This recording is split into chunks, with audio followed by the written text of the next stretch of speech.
seperti presiden, sama halnya seperti perdana menteri.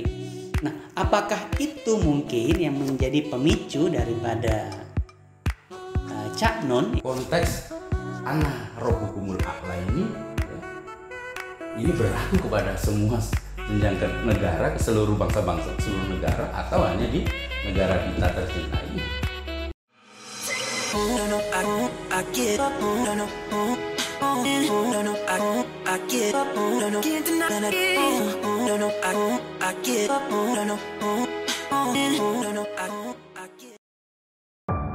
Misalnya hasil pemilu itu kan mencerminkan tingkat kedewasaan dan ketidakdewasaan rakyatnya, betul enggak?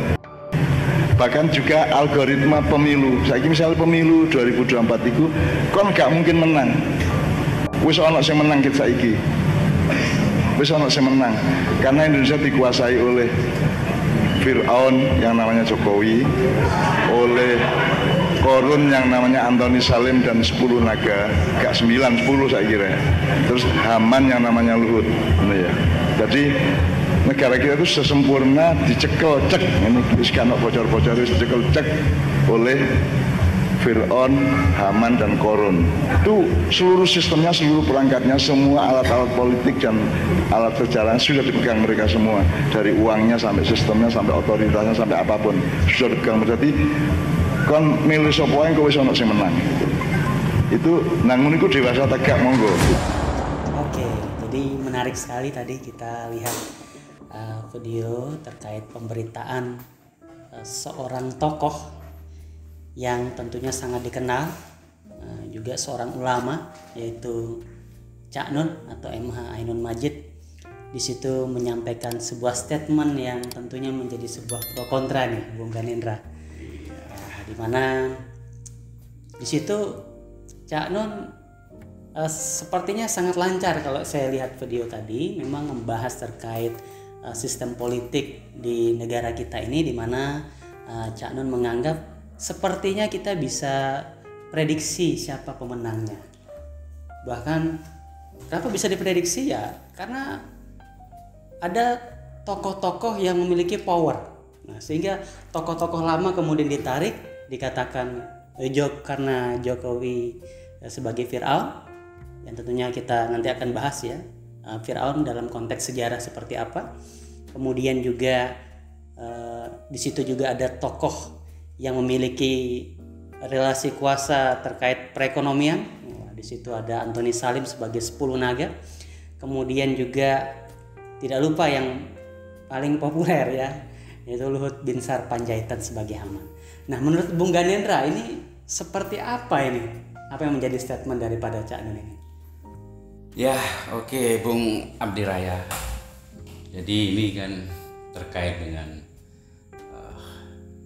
berita yang viral ya, yang bisa kita saksikan ya di media massa ya maupun elektronik. Bisa kita lihat bahwa hari ini hal-hal yang demikian itu ya, sebelum saya masuk kepada intinya ya, bahwa ini adalah sudut pandang kami ya. Nanti pembaca bisa menilai. Kita bukan mau menyudutkan pihak satu atau pihak yang dua, cuma kita melihatnya dari perspektif yang mungkin lebih luas, sehingga kita memiliki secara pandang yang lebih utuh, sehingga tidak gampang melakukan justifikasi, tapi coba kita lihat dari kondisi atau keadaan yang memang semestinya bisa kita sematkan kepada yang dimaksud ya tersebut. Jadi melihat statement daripada salah satu umaro ya, salah satu yang terkenal ya, artinya pendakwah yang terkenal ya, terkait dengan bahwa kami tidak berani menyebutkan si A si B, karena pada dasarnya kalau kami memahami Fir'aun sendiri itu setiap zaman itu berbeda ya. Artinya Fir'aun pada zaman Nabi Yusuf dengan Fir'aun pada zaman Nabi Musa itu berbeda. Dan kami, perspektif saya secara pribadi, Fir'aun sendiri itu bukan nama seseorang, tapi dia adalah gelar ya, gelar penguasa atau pemimpin suatu negeri ya, dalam hal ini Mesir, pada waktu itu yang notabene tidak 1-2 orang yang memimpin ya, tapi pada era sekitar tahun 1700 sebelum Masehi ya, pada era Yusuf, justru Fir'aun pada waktu masa Yusuf itu setelah disampaikan oleh Yusuf, Fir'aun tersebut memahami ya, artinya mengerti daripada firman Tuhan sendiri, artinya dia mengangkat Yusuf sebagai seorang pemimpin di negeri Mesir. Berbeda halnya dengan Fir'aun atau Ramses II yang lebih kita sebut ya pada zaman Musa ya, atau sekitar tahun 1300 sebelum Masehi, bahwa Fir'aun pada zaman Musa ini berbeda karena selisih 400 tahun ya. Selisih dengan Nabi Yusuf itu barangkali tidak mengenal ya, daripada Fir'aun sebelumnya, atau tidak mengenal Yusuf atau Fir'aun yang pada zaman Musa. Nah, terkait dengan statement bahwa salah satu pemimpin di negeri ini disamakan dengan Fir'aun pada zaman dulu ya, di sekitar tahun 1300 pada Musa, kita lihat dulu konteksnya ya. Nah, Fir'aun ya di dalam kitab, di dalam Quran sendiri, memang di dalam surat 79 ya ayat 24 mengatakan bahwa faqala anna rabbukumul a'la. Jadi berkata ya, Fir'aun berkata bahwa saya ini adalah Rob yang paling tinggi ya. Kalau diartikan di situ Rob, di situ terjemahannya di situ Tuhan. Ya, Tuhan. Ya kan? Sementara di dalam redaksi yang lain kata Rob ini sebenarnya secara arti ya, secara etimologis ya, secara kebahasaan maupun terminologisnya, bahwa Rob ini luas artinya. Kalau disematkan di dalam surat 17 ya, surat Al-Isra ayat 24 itu kama robbayani shogiro ya, artinya doa anak kepada orang tua ya, seperti kita harus menyayangi orang tua ya, seperti karena apa? Karena mereka, orang tua kita, mengasuh kita atau mendidik kita pada waktu kecil ya. Artinya kata Rob di sini ya secara bahasa diartikan mendidik ya, karena tidak mungkin diartikan Tuhan pada waktu kecil, tapi telah mendidik kita, mendidik anak-anaknya ya kan, pada waktu kecil. Artinya sebagai sang pendidik, sang pengatur, sang pengayom, sang pelindung ya, dalam arti. Nah, pada kata Fir'aun anna rabbukumul a'la, bisa jadi Fir'aun mengatakan pada waktu itu ya bahwa sayalah pemimpin tertinggi ya, yang mana untuk mengatur rakyat atau mengatur umat itu kan membutuhkan perangkat hukum atau perangkat undang-undang yang harus ditaati oleh seluruh warganya, seluruh umatnya. Dan undang-undang tersebut notabene justru membuat penderitaan terhadap warganya atau masyarakatnya pada waktu itu. Nah, mau nggak mau tetap harus dipaksa untuk taat walaupun dalam kondisi menderita. Kalau melawan ya akan tanggung risikonya. Nah, karena apa? Kata Rob kalau diartikan Tuhan, karena tidak mungkin ya Tuhan semesta alam, sang pencipta alam semesta ini, Allah Rabbul Alamin ini dibandingkan dengan makhluk, karena tidak mungkin makhluk dan Khalik itu sejajar. Artinya dia memiliki perbedaan ya. Artinya kalau Tuhan sendiri berkata di dalam kitab bahwa dia tidak ada yang serupa dengan dia. Kalau dalam istilah Jawa itu bahasanya tan keno kinoyonoyo, artinya tidak bisa disebut sesuatu apapun. Kalau dibandingkan dengan makhluk otomatis sudah tidak relevan ya, artinya karena Allah sendiri ya kan meliputi segala sesuatu ya, artinya dia berada lebih dekat daripada urat leher kita ya. Artinya dia berada di dalam setiap kesadaran kita, di dalam setiap pola pikir kita. Kok dibandingkan dengan manusia tidak mungkin. Nah, dalam konteks ini ya, kalau saya memahami bahwa Fir'aun menggunakan kekuasaannya pada waktu zaman Musa ya untuk menindas rakyatnya. Nah, bagaimana konteks hari ini ya? Kita berbicara Fir'aun ini bicara masalah kekuasaan. Kekuasaan di situ ada legislatif, ada yudikatif, ada eksekutif, tidak berbicara personal, bukan sentimen personal si A, si B, si C. Memang betul pemimpin tertingginya ada di misalkan pemimpin paling tinggi raja atau presiden misalkan ya. Tapi kita bukan berbicara pada kerangka personal, tapi kepada perangkat fungsi dia ya. Kalau dalam istilahnya ada rububiyah, mulkiyah, ilahiyah di situ ya. Allah sebagai sang pengatur, Allah sebagai sang penguasa, dan Allah sebagai yang ditaati dalam hal ini konteks aturannya tersebut, bukan secara zat yang disembah ya, seperti itu. Kalau menurut Bung Abdi sendiri bagaimana? Kalau menurut secara perspektif, ini perspektif kami tidak menyalahkan ya, ini sebagai sudut pandang kami. Oke, kalau Bung Abdi Raya sendiri bagaimana memahami? Memang perlu kami sampaikan, saya dengan Bung Gandendra ini memang suka diskusi, jadi tidak ada yang menjadi moderator tunggal ya, atau pembicara tunggal. Kita semua di sini sama-sama bagaimana menuangkan ya apa yang menjadi perspektif kita. Dan sebelum saya nih memberikan pandangan saya tergelitik tadi apa yang disampaikan oleh Bung Gandendra. Saya menyimpulkan bahwa ternyata kalau di dalam kita menganalisa secara etimologi ya, secara bahasa, ketika Fir'aun itu mengaku ya, dia mengangkat dirinya sebagai Anna Rabbukumul A'la, tadi adalah Rob yang paling tinggi. Kalau kita lihat terjemahannya adalah Tuhan.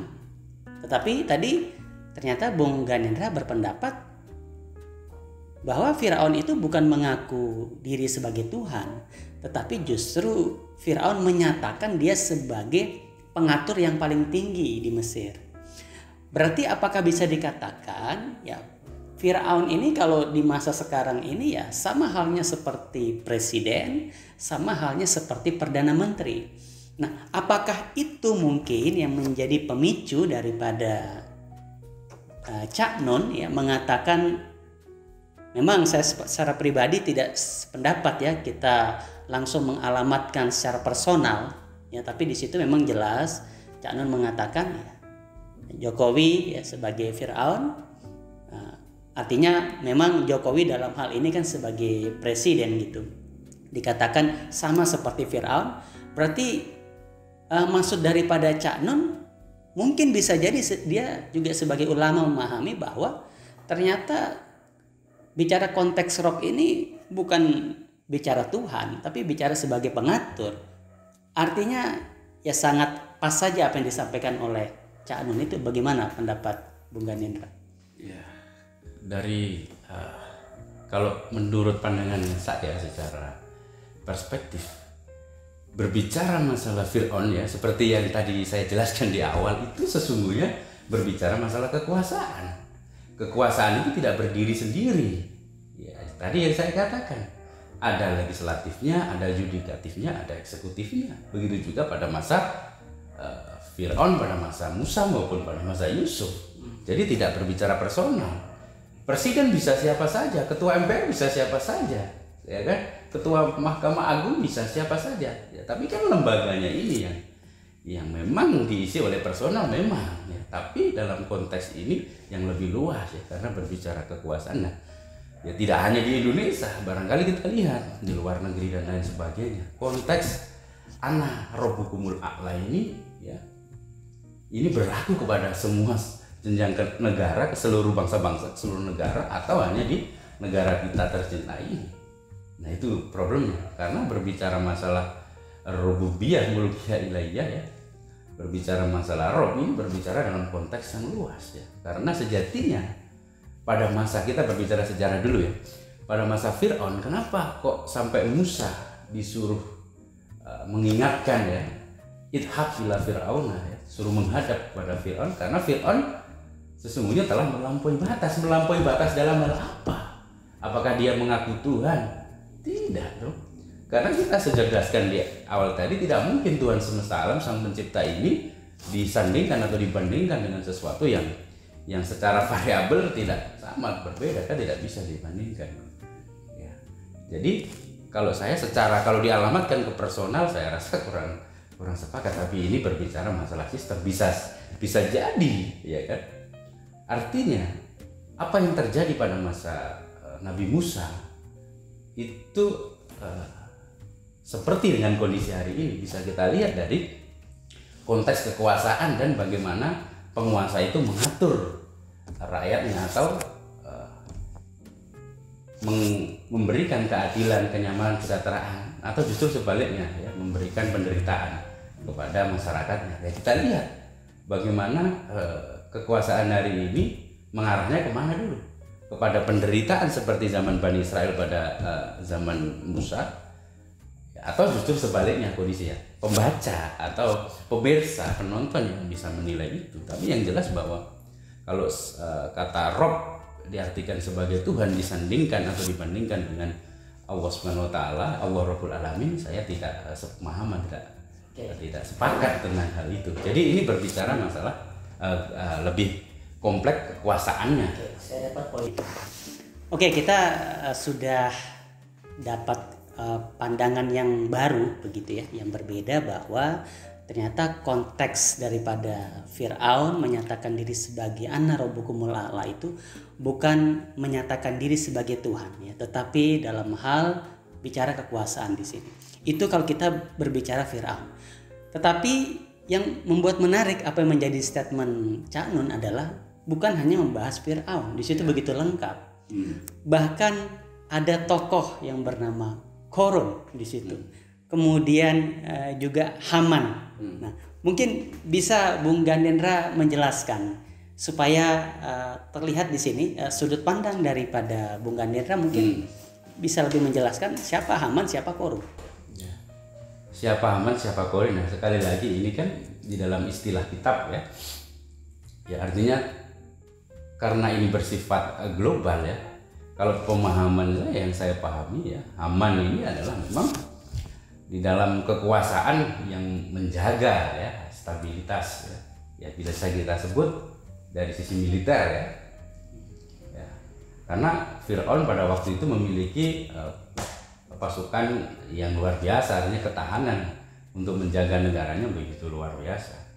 Namun pada akhirnya kan tetap binasa dan tetap tenggelam. Nah, karena faktor apa ya, seperti yang tadi kami sampaikan di awal bahwa Musa mengingatkan Fir'aun dalam hari ini karena Fir'aun telah melampaui batas dan berbuat zolim ya.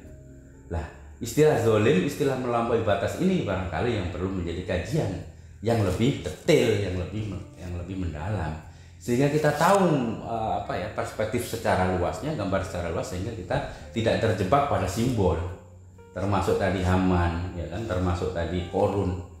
Ya, ini kan tidak berbicara masalah personal si A, si B, si C sesungguhnya. Korun memang kita terkait dengan harta ya, pemilik harta yang banyak. Memang secara kondisi ya setiap negara hari ini ada penguasa-penguasa atau ada pemodal-pemodal yang memiliki harta yang begitu luar biasa yang dapat mempengaruhi keberlangsungan suatu bangsa atau negara, yang memiliki pengaruh bahkan ya di atas 80% pengaruhnya tentang terkait dengan ekonomi ya, seperti itu. Jadi ada korelasi antara pemilik modal ya, dalam hal ini Korun, dengan pengendali ketahanan ya, dan pertahanan militer, maupun dalam hal ini Fir'aun sendiri sebagai penguasa tertinggi untuk memanajerial seluruh aspek ini. Seperti itu pandangan saya, dan itu bisa terjadi di negara ini atau di negara yang lain. Itu dalam konteks seperti itu. Berarti kalau kita berbicara Fir'aun sebenarnya tidak mengarah kepada satu orang ataupun satu negara ya, bisa berada di negara manapun. Nah, betul. Tadi kalau Bung Javier tadi menggarisbawahi bahwa Fir'aun itu tentunya ada yang baik, ada yang jahat ya. Tetapi berbicara Fir'aun yang jahat adalah dalam konteks dia togo ya, melampaui batas. Nah, pemahaman yang banyak yang secara umum adalah kenapa melampaui batas, karena menyatakan diri sebagai Tuhan. Nah, kalau hanya menyatakan diri sebagai pemimpin tertinggi tadi yang disampaikan oleh Bung Ganendra tadi sebagai penguasa tertinggi, lalu melampaui batasnya di mana? Nah, kita lihat dulu ya kan konteks togo dan konteks dolim, karena ada dua ini yang menjadi underline yang saya underline ya, kalau kita baca sejarah, selain dia melampaui batas, dia juga berlaku zolim. Nah, perspektif zolim ini yang perlu kita cross check. Zolim yang dimaksud ini adalah menyakiti seseorang atau menindas seseorang, atau seperti apa perspektifnya. Nah, kalau kita melihat perspektif secara masing-masing person by person, pasti memiliki perbedaan dong. Yang pasti 1000 orang yang kita tanya akan berbeda. Tapi kita lihat dulu kan, zolim yang dimaksud di sini, ya kita lihat saja parameternya ya, karena kitab sendiri sesungguhnya juga menjelaskan dirinya sendiri ya, secara ayatin bayinatin ya, artinya ayat 1 dijelaskan oleh ayat yang lain ya, atau ditafsirkan oleh ayat yang lain. Kita lihat dalam konteks ini ya, kisah Musa.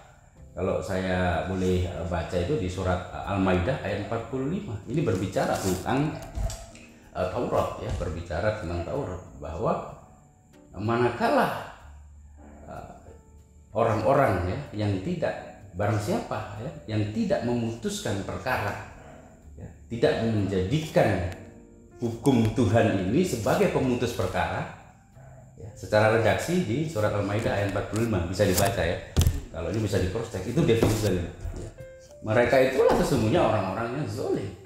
Jadi dalam konteks ini kami memahami ya, bahwa orang-orang yang zalim di sini adalah dalam konteks orang-orang yang tidak menjadikan hukum Tuhan ini ya, kalau pada zaman Musa ya Taurat ya. Artinya firman atau wahyu yang turun kepada Musa. Kalau zaman Nabi Isa ya Injil, karena di surat Al-Maidah juga dijelaskan demikian. Kalau pada zaman Rasulullah ya Quran, yang dijadikan sebagai landasan di dalam mengambil sebuah keputusan atau perkara. Dan definisi itulah yang dimaksud dengan zalim. Artinya apa? Kami memahami bahwa hukum yang dipakai pada masa itu, pada zaman Fir'aun itu memang hukum yang tidak selaras dengan yang diajarkan oleh Musa ya di dalam Ten Commandment. Jangan ada Allah-Allah lain di hadapanku dan seterusnya. Nah, artinya itu berbicara konteks hukum. Mengapa Musa membawa 10 perintah Allah atau 10 perintah Tuhan? Dengan itu Musa menghadap kepada Fir'aun. Berarti ini berbicara konteksnya, konteks dakwahnya dulu. Konteks penyampaiannya adalah agar Fir'aun kembali kepada jalan Tuhan. Lebih apa ya, konkretnya demikian. Nah, barangkali pada zaman ini akan ada Musa-Musa yang lain yang mengingatkan kepada pemerintah ini agar bangsa ini ya, atau di negara lain ya, bisa berlaku pada yang sama. Karena menurut saya seluruh rangkaian peradaban ini sesungguhnya bersifat siklus ya. Kita bisa baca di dalam buku di dalam karyanya Ibnu Khaldun di dalam Muqaddimah atau TOINB ya, Study of Story ya, itu jelas bahwa seluruh peradaban ini kan hanya bersifat siklus, hanya berulang. Yang membedakan adalah aktornya, zamannya, namun dalam skenario yang kurang lebih sama. Kurang lebih begitu. Oke. Berarti saya dapat simpulkan perspektif Bung Ganendra adalah Fir'aun dikatakan togok melampaui batas karena dia membuat hukum tandingan.